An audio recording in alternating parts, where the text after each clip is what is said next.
مجھے اس کی ذاتی زندگی سے کوئی لینا دینا نہیں تھا۔ مجھے ایک کام مل گیا تھا اور میں دل سے اسے کر رہی تھی۔ میں سکون سے رہ رہی تھی کیونکہ اس گھر میں کوئی مرد نہیں تھا، بس میری مالکن اور ان کا بچہ، اور گیٹ پر چوکیدار موجود ہوتا تھا۔ لیکن ایک دن جب میں بچے کو کھانا کھلا رہی تھی تو اچانک سے ایک آدمی بڑے روب کے ساتھ کمرے میں داخل ہوا۔ میں اسے دیکھ کر حیران ہو گئی، وہ بھی مجھے دیکھ کر ٹھٹک گیا تھا۔ اس کی عمر 30 سے 35 سال کے لگ بھگ لگ رہی تھی اور اسے دیکھ کر لگ رہا تھا کہ وہ کوئی بہت بڑا بزنس مین ہے۔ تھوڑی دیر وہاں دروازے کا لاک پکڑے وہ کھڑا مجھے دیکھتا رہا، پھر میرے قریب آیا اور بچے کو پیار کرنا شروع کر دیا۔ میں سمجھ گئی کہ یہ شخص یقیناً اس بچے کا باپ ہے۔ میں گھبرا کر کمرے سے باہر نکل گئی۔ میری مالکن نے میری گھبراہٹ کی وجہ پوچھی تو میں نے انہیں بتایا کہ کوئی شخص اندر آیا ہے۔ میری مالکن نے کہا، ہاں وہ میرا شوہر ہے، بزنس کے سلسلے میں شہر سے باہر گیا ہوا تھا۔ مالکن نے بیزاری سے کہا، مجھے اس پر بڑی حیرت ہوئی تھی۔ وہ نہ صرف اپنے بچے سے بیزار تھی بلکہ اپنے شوہر سے بھی بیزار لگتی تھی۔ مالکن بھی ہر وقت خاموش رہتی تھی اور صاحب بھی ہر وقت خاموش رہتا تھا۔ میں نے دونوں کو کبھی ہنستے ہوئے بات چیت کرتے ہوئے نہیں دیکھا تھا۔ صاحب آتے تو تھوڑا سا وقت اپنے بچے کے ساتھ گزارتے اور پھر دوسرے کمرے میں سو جاتے، لیکن مالکن تو بالکل بھی بچے کو نہیں اٹھاتی تھی۔ میں نے مالکن سے پوچھا کہ آپ کی محبت کی شادی ہے تو انہوں نے زخمی نظروں سے مجھے دیکھا، پھر ہاں میں سر ہلا دیا۔ میں یہ جان کر حیران رہ گئی کہ مالکن کی محبت کی شادی تھی، یعنی انہیں مالک سے بہت محبت تھی، تو پھر یہ دوریاں کیوں تھیں؟ اتنے بڑے گھر میں مجھے گھٹن ہونے لگی تھی کیونکہ یہاں کے انسان اس طرح کی پراسرار شخصیت کے مالک تھے جنہیں سمجھنا میرے بس کی بات نہیں تھی۔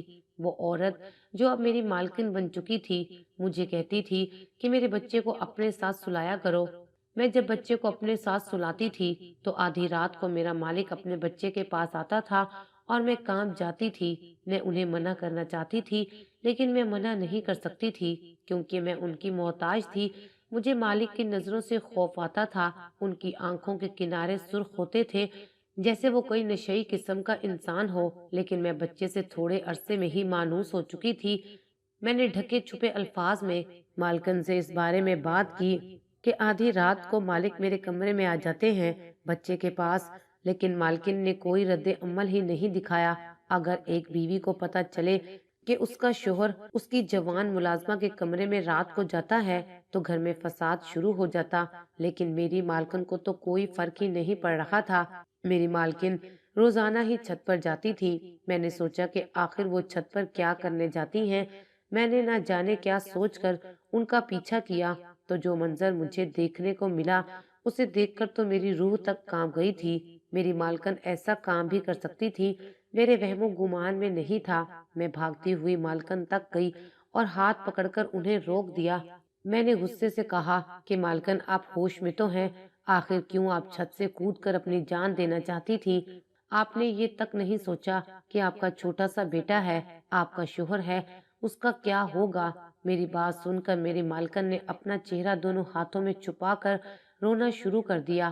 انہیں روتا ہوا دیکھ کر مجھے بہت دکھ ہوا۔ میں نے فوراً سے انہیں گلے سے لگا لیا۔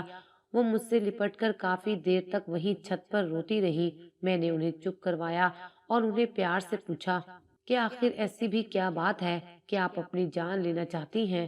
میں نے ان سے کہا کہ مجھے بتائیں، مجھے بتانے سے آپ کے دل کا بوجھ ہلکا ہو جائے گا۔ میں نے کہا تو انہوں نے اپنے آنسو صاف کیے اور پھر ساری داستان مجھے آرام سے سنانے لگی۔ پھر مالکن کی کہانی انہی کی زبانی سنیے۔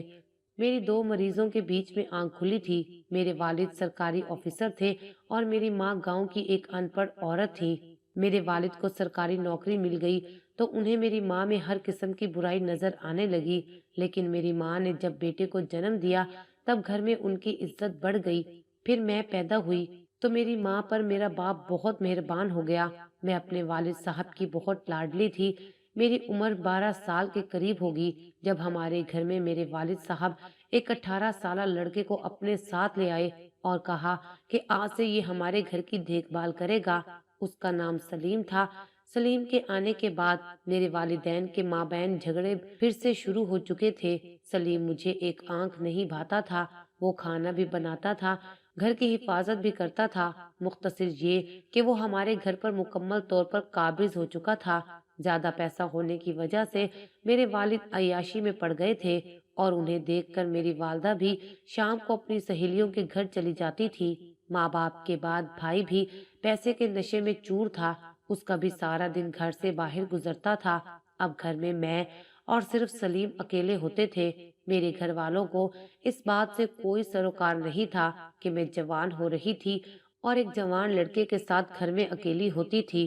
مجھے ایسا لگتا تھا کہ ہمارے گھر کی یہ حالت سلیم کی وجہ سے ہوئی ہے۔ وہ میرے والد صاحب کو مختلف عورتوں سے ملواتا تھا اور پھر میرے والد صاحب سے خوب انعام وصول کرتا۔ میرے والد صاحب ان سب کے بدلے میں اس کی جیب بھاری کر دیا کرتے تھے۔ دوسری طرف میرے والد صاحب کے سارے قصے میری والدہ کو بتاتا تھا اور میری والدہ کو یہ باور کرواتا تھا کہ وہ ان کا وفادار ہے اور ان کے شوہر کی ہر بات ان کو بتاتا ہے، اور اس کے بدلے میں میری والدہ ان کو پیسے دیا کرتی تھی، یعنی کہ وہ دونوں طرف سے فائدے میں ہی تھا۔ میں 18 سال کی ہوئی تو بہت سمجھدار ہو چکی تھی۔ میں اپنے گھر سے سلیم کو نکالنا چاہتی تھی، اس لیے ایک دن موقع پا کر کچن میں گئی جہاں پر سلیم سبزیاں کاٹنے میں مصروف تھا۔ گھر میں اس وقت کوئی موجود نہیں تھا، وہ رات کے کھانے کی تیاری کر رہا تھا۔ میں اس کے سامنے جا کر کھڑی ہو گئی اور اس نے ایک نظر مجھے دیکھا اور پھر مجھ سے کہا کہ یہاں سے چلی جاؤ۔ جیسے میں اسے ناپسند کرتی تھی ویسے ہی وہ بھی مجھے پسند نہیں کرتا تھا۔ میں نے اس کی آنکھوں میں آنکھیں ڈال کر دیکھا، اس سے کہا کہ میرے گھر کو مزید برباد مت کرو ورنہ میں تمہاری زندگی برباد کر دوں گی۔ میری بات سن کر اس نے حیرت سے میری طرف دیکھا اور کہا کہ کیا مطلب ہے اس بات کا؟ میں نے اسے کہا کہ تم جو کھیل میرے والدین کے ساتھ اتنے سالوں سے کھیلتے آ رہے ہو، تمہیں کیا لگتا ہے کہ کسی کو کچھ پتا نہیں چلے گا؟ لیکن مجھے پتا چل گیا ہے۔ اس نے کہا کہ ایسا بھی کیا راز تمہیں پتا چل گیا ہے؟ اس کی بات سن کر میرے چہرے پر طنزیہ مسکراہٹ آ گئی اور میں نے کہا کہ تم اچھی طرح سے جانتے ہو کہ میں کیا بات کر رہی ہوں۔ میں تمہیں آخری وارننگ دے رہی ہوں کہ میرے گھر سے چلے جاؤ۔ میری بات سن کر اس نے بڑے غور سے مجھے دیکھا اور پھر کہا کہ بہتر یہی ہوگا کہ تم اپنے کام سے کام رکھو اور مجھے اپنے کام کرنے دو۔ تم نے میرے کام میں خلل ڈال دیا ہے، مجھے کھانا جلدی بنانا ہے، چلی جاؤ یہاں سے۔ سلیم مجھ سے بچپن سے اسی انداز میں بات کرتا تھا، لیکن جب وہ اس گھر میں آیا تھا تب میں بچی تھی اور وہ آج بھی مجھے بچی سمجھ رہا تھا، لیکن آج اسے اندازہ ہو گیا تھا کہ میں بچی نہیں رہی ہوں۔ میں نے اسے کہا تم نوکر ہو، نوکر بن کر رہو، مالک بننے کی ضرورت نہیں ہے۔ میری بات سن کر اس نے مجھ پہ غصہ کیا اور مجھے ایک تھپڑ دے مارا۔ میرے سر پر آسمان گر گیا۔ میں نے حیرت سے اس کی طرف دیکھا اور اسے کہا کہ تم نے مجھے تھپڑ مارا ہے، تمہاری اوقات کیا ہے جو تم میرے گھر کے مالک بنے بیٹھے ہو؟ میں اس پر شدید غصہ کر رہی تھی کہ اچانک میری نظر اس کے ہاتھ کی طرف چلی گئی۔ اس نے چھری اٹھائی اور کٹنگ والی سائیڈ سے بڑی مضبوطی سے چھری کو پکڑ کر رکھا ہوا تھا اور اس کی ہتھیلی زخمی ہو چکی تھی اور اس کے ہاتھ سے خون رس رہا تھا۔ مطلب یہ کہ جس ہاتھ سے اس نے مجھے تھپڑ مارا تھا اس نے اپنا وہی ہاتھ زخمی کر لیا تھا۔ میں اس کو دیکھ کر گھبرا گئی۔ کوئی انسان ایسے کیسے ہو سکتا ہے کہ خود کو اتنا بڑا نقصان پہنچائے؟ میں اپنے کمرے میں آ گئی۔ میرا دل زور زور سے دھڑک رہا تھا۔ یہ منظر میرے لیے بہت ہی عجیب تھا۔ اس نے مجھے تھپڑ مارا۔ مجھے اس بات پر اتنی حیرت نہیں تھی جتنی اس بات پر حیرت ہو رہی تھی کہ جس ہاتھ سے اس نے مجھے تھپڑ مارا اس نے وہی ہاتھ زخمی کر لیا تھا۔ اس کے بعد میں ساری رات سو نہ سکی۔ بس وہی ایک لمحہ تھا جب میرے جذبات سلیم کے لیے اور سلیم کے جذبات میرے لیے مکمل طور پر تبدیل ہو چکے تھے۔ میں نے ساری رات سلیم کے متعلق سوچتے ہوئے گزار دی۔ کتنی عجیب بات ہے نا، جس انسان سے ہم سب سے زیادہ نفرت کرتے ہیں قدرت ہمیں اسی سے محبت کرنے پہ مجبور کر دیتی ہے۔ لیکن مجھے نہیں پتا تھا کہ یہ محبت میرے گلے کا توق بننے والی ہے۔ اگلی صبح جب میں کالج کے لیے نکل رہی تھی تو میں نے دیکھا کہ سلیم کے ہاتھ پر پٹی بندھی ہوئی تھی۔ اس نے مجھے دیکھ کر نظریں جھکا لی۔ میں نے اس کے ہاتھ کو دیکھا، پھر اسے کہا کہ انسان کو ایسا کام ہی نہیں کرنا چاہیے جس کے بعد پچھتانا پڑے۔ اس نے ایک نظر میری طرف دیکھا تو مجھے لگا کہ اس کی ایک نظر میرے وجود میں تیر کی مانند پیوست ہو گئی تھی۔ میں نے اس کے خیال کو جھٹکنے کی بہت کوشش کی لیکن میں کیا کرتی، وہ تو سارا دن میرے ساتھ ایک گھر میں رہتا تھا۔ یہ وہ انسان تھا جس کی وجہ سے میرا گھر خراب ہو چکا تھا۔ میں 18 سال کی تھی اور وہ 24 سال کا تھا، اور وہ بہت ہی خوبرو نوجوان لگتا تھا۔ بس مجھے کچھ ہی دن لگے، میں اس کی محبت میں مبتلا ہو گئی۔ چند دنوں میں ہی اس شخص کی اتنی دیوانی ہو چکی تھی کہ جس کا کوئی حساب نہیں تھا۔ ایک دن وہ کچن میں کام کر رہا تھا، میں اس کے پیچھے چلی گئی اور اپنی محبت کا اظہار کر دیا۔ وہ مجھے کچھ دیر دیکھتا رہا اور پھر بولا، اگر یہ بات تمہارے باپ کو پتہ چل گئی تو وہ مجھے جان سے مار دیں گے۔ میں نے سلیم کا ہاتھ پکڑ لیا اور کہا کہ میں لڑکی ہو کر اتنے دھڑلے سے محبت کا اظہار کر رہی ہوں اور تم مرد ہو کر اس قدر خوف زدہ ہو۔ تب تو اس نے کہا کہ تمہیں کیا لگتا ہے کہ ایک مرد مجبور نہیں ہوتا؟ میں جیسا بھی ہوں تمہارے باپ کا نوکر ہوں اور یہ بات میں نہیں بھول سکتا۔ میں نے اسے کہا کہ کیا تمہیں مجھ سے محبت نہیں ہے؟ تب اس نے نظریں چرا لی۔ اس نے مجھ سے کہا کہ میرے سامنے مت آیا کرو، اگر میرے مالک کو پتہ چل گیا تو میں اس نوکری سے بھی جاؤں گا اور جان سے بھی جاؤں گا۔ میں نے اسے کہا کہ مجھے تو نہیں پتا، میں تمہارے منہ سے محبت کا اظہار سننا چاہتی ہوں۔ میرے بہت اصرار پر اس نے مجھ سے محبت کا اظہار کر دیا، اور بس یہی لمحہ تھا جب پیچھے سے میرے والد صاحب آ گئے اور انہوں نے سارا منظر دیکھ لیا۔ میرے والد صاحب نے سلیم کو اس قدر مارا کہ اس کی حالت خراب ہو گئی۔ میرے بھائی نے بھی سارا ماجرا سمجھتے ہوئے سلیم کو مارنا شروع کر دیا۔ میں اس کے اوپر گر کر اسے بچانے کی کوشش کر رہی تھی۔ میری ماں مجھے گالیوں سے نوازتے ہوئے مارتی جا رہی تھی۔ ایک ہنگامہ سا برپا ہو چکا تھا۔ میرے والد صاحب نے پولیس کو فون ملایا اور کہا کہ میں نے اپنے نوکر کو رنگے ہاتھوں چوری کرتے ہوئے پکڑ لیا ہے۔ میرے والد صاحب کی بات سن کر سلیم نے ان کی منت کی کہ مجھے پولیس کے حوالے نہ کریں۔ میں نے سلیم کو آنکھوں ہی آنکھوں میں وہاں سے بھاگ جانے کا اشارہ کیا۔ خود اداکاری کرتے ہوئے میں بے ہوش ہو گئی۔ حقیقت میں بے ہوش ہوئی نہیں تھی، صرف میں اداکاری کر رہی تھی تاکہ سلیم موقع پا کر وہاں سے بھاگ جائے۔ میرے بے ہوش ہونے پر سب میری طرف متوجہ ہو گئے اور سلیم وہاں سے بھاگ نکلا۔ وہ ایسا بھاگا کہ دوبارہ کسی کے ہاتھ نہیں آیا۔ اس بات کو 1 مہینہ گزر چکا تھا۔ میرے ماں باپ نے فوراً سے میرا رشتہ دیکھ کر میری شادی کی تیاریاں شروع کر دیں۔ ایک رات میں سو رہی تھی کہ میری کھڑکی پر دستک ہوئی۔ میں نے دیکھا تو سلیم تھا۔ وہ مجھے لینے کے لیے آیا تھا۔ میں اس کی محبت میں اندھی ہو چکی تھی۔ میں اپنے والدین کی محبت کو لتاڑتے ہوئے اس کے ساتھ بھاگ گئی تھی۔ ہم دونوں نے فوراً نکاح کر لیا۔ میرے والدین مجھے پاگلوں کی طرح ڈھونڈتے رہے تھے۔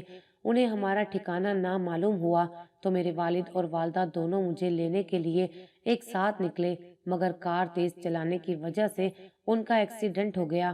وہ دونوں موقع پر ہی جاں بحق ہو گئے۔ یہ خبر مجھ پر قیامت کی طرح گری تھی۔ پھر میرا بھائی ہمیں ڈھونڈتے ڈھونڈتے ہم تک پہنچ گیا اور میرے بھائی اور سلیم کے مابین ہاتھا پائی شروع ہو گئی۔ اسی ہاتھا پائی میں میرے بھائی کو سلیم نے گولی مار دی اور وہ بھی موقع پر جاں بحق ہو گیا۔ اس دن میری دنیا، میرا میکا سب کچھ لٹ چکا تھا۔ میرے میکے میں اب کوئی نہیں بچا تھا۔ سلیم میرے بھائی کو مارنا نہیں چاہتا تھا، لیکن اس نے اپنے آپ کو بچانے کی کوشش میں یہ سب کیا تھا۔ پولیس کے خوف سے سلیم نے فوراً صحن میں قبر بنا کر میرے بھائی کو دفن کر دیا۔ میرا بھائی بغیر جنازے کے، بغیر کفن کے قبر میں پھینکا جا رہا تھا اور میں بالکل بے بس ہو کر دیکھ رہی تھی۔ پھر کافی عرصے تک ہم روح پوش رہے۔ اس عرصے میں امید سے ہو گئی۔ ہمارے پاس 1 روپیہ بھی نہیں تھا۔ پھر وہ مجھے میرے باپ کے گھر میں لے آیا جو کہ خالی پڑا ہوا تھا۔ میرے والدین کے جانے کے بعد ان کی جائیداد اور ان کے گھر کی اکلوتی وارث میں ہی بچی تھی۔ میں نے اور سلیم نے گھر میں رہنا شروع کر دیا، لیکن ہمارے پاس بولنے کو کچھ بھی نہیں تھا۔ جو کچھ ہوا تھا اسے میرا ذہن قبول نہیں کر رہا تھا۔ میں سلیم سے کیا کہتی؟ اس کا کیا قصور تھا؟ میں نے فوراً اسے مجبور کیا اظہار محبت کے لیے۔ وہ تو مجھے اس وقت بھی انکار کر رہا تھا، لیکن میری ضد نے اسے اظہار محبت پر مجبور کیا تھا۔ مگر ہم اس حالت تک پہنچ گئے تھے۔ میرے والد صاحب کا کاروبار سلیم نے سنبھال لیا اور اس نے دن دگنی رات چگنی ترقی کر لی۔ 3 سال سے میں اس گھر میں ایک زندہ لاش کی مانند رہ رہی ہوں۔ روزانہ اپنے آپ کو ختم کرنے کی ہمت کرتی ہوں، لیکن مجھ سے نہیں ہو پاتا۔ آج بڑی مشکل سے میں نے ہمت کی تو تم نے مجھے روک لیا۔ مجھے نہ اپنے بچے سے کوئی لگاؤ ہے نہ اپنے شوہر سے۔ یہ وہ انسان ہے جس کی محبت میں اندھی ہو کر میں نے اپنا سب کچھ گوا دیا، اور آج یہی انسان مجھے اچھا نہیں لگتا۔ وہ کہتا ہے تمہارے والدین کی موت ایسے ہی لکھی ہوئی تھی، اور تمہارے بھائی کو میں مارنا نہیں چاہتا تھا، لیکن وہ مجھے مارنے کے لیے آیا تھا۔ میں نے تو صرف اپنے آپ کو بچانے کی کوشش کی تھی۔ وہ مجھے کہتا ہے کہ میں نے تم سے کہا تھا کہ میرے سامنے سے چلی جاؤ، کیونکہ مجھے پتا تھا کچھ غلط ہو جائے گا۔ مختصر یہ کہ آج وہ ہر بات کا الزام مجھ پر ٹھہراتا ہے، اور وہ صحیح کہتا ہے۔ مالکن نے اپنی کہانی سنا دی۔ میں ان کی کہانی سن کر بہت ہی افسردہ ہو گئی تھی۔ ہم جیسی لڑکیاں، یعنی مجھ جیسی اور میری مالکن جیسی لڑکیاں، ہم جو اپنے ماں باپ کی چوکھٹ کو آدھی رات کو جس انسان کے لیے چھوڑ کر آ جاتی ہیں، وہی انسان ہمیں ہر بات کا الزام دے کر خود ہر الزام سے بری ہو جاتا ہے۔ ہم جیسی لڑکیاں جو محبت کرنے والے والدین کو چھوڑ کر ایک انجان انسان کا ہاتھ تھام کر آدھی رات کو نکل پڑتی ہیں، وہ کبھی خوش نہیں رہ سکتی۔ میں نے بھی گھر سے بھاگ کر شادی کی، اور پھر جب اولاد نہ ہوئی تو میرے شوہر نے مجھے طلاق دے کر گھر سے نکال دیا۔ میری مالکن کو اولاد ہوئی تو اسے اپنی اولاد سے محبت نہیں تھی۔ میں گھر سے دربدر ہو گئی تھی، لیکن میری مالکن تو گھر کے اندر تھی، اپنے شوہر اپنے بچے کے ساتھ، لیکن پھر بھی وہ بے سکون تھی۔ کاش ہم اپنے والدین کا گھر نہ چھوڑتی، کاش ہم ان کی فرما بردار بیٹیاں ہوتی، اور وہ ہمارے لیے جس انسان کا انتخاب کرتے ہیں یقیناً وہ اچھا ہی ہوتا ہے۔ محبت کرنا گناہ نہیں ہے، لیکن والدین کا دل دکھانا بہت بڑا گناہ ہے۔ میں نے اپنی پوری زندگی میں کبھی بھی ایسی لڑکیوں کو کامیاب زندگی گزارتے ہوئے نہیں دیکھا جنہوں نے اپنے والدین کا دل دکھا کر کسی اور سے شادی کی ہو۔ آخر میں بس اتنا کہوں گی کہ کوئی لڑکی یا لڑکا ایسا قدم اٹھانے والا ہے تو خدا کے لیے سنبھل جائیں، ورنہ آپ کا انجام بھی ہماری طرح کا ہو سکتا ہے۔